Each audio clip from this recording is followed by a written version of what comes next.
जिला सैफुल्ला में N50 highway पर मुसाफिर कोच और मजदा ट्रक में तसादुम से 7 अफराद जाँ बहक और 25 जख्मी हो गए। जख्मियों को DHQ अस्पताल किला सैफुल्ला मुंतकिल कर दिया गया।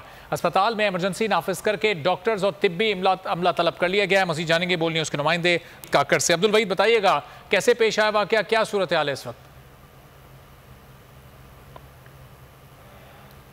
जी अब्दुल वहीद, आपको आवाज़ आ रही है तो तफसीलात से आगाह कीजिएगा।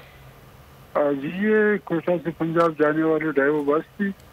रास्ते में मनी ट्रक से टकरा गई है। इसके नतीजे में 7 अफराद मौके पर जान बहक हो गए, जिन्हें सिविल अस्पताल किला सैफुल्ला पहुंचाया गया है। जख्मियों की तादाद कोई 10 से 15 होगी। अभी अस्पताल में इसके वो जारी है इलाज मुआवजा। तो जो ज्यादा जख्मी है उसको फिर कोयटा रेफर किया जाएगा। जी DC और ठीक है अब्दुल वहीद, बहुत।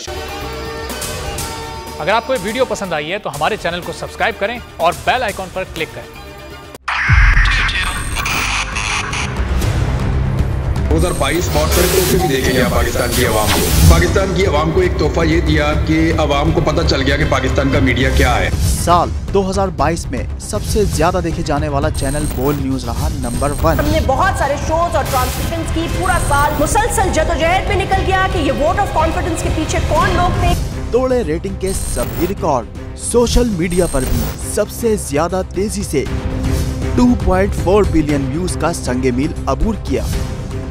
एंकर्स को भी आवाम में सबसे ज्यादा मकबूलियत मिली और सोशल मीडिया पर भी बोल रहा सब पर सब्सक्राइब करें और बेल दबाएं ताकि कोई खबर रह न जाए।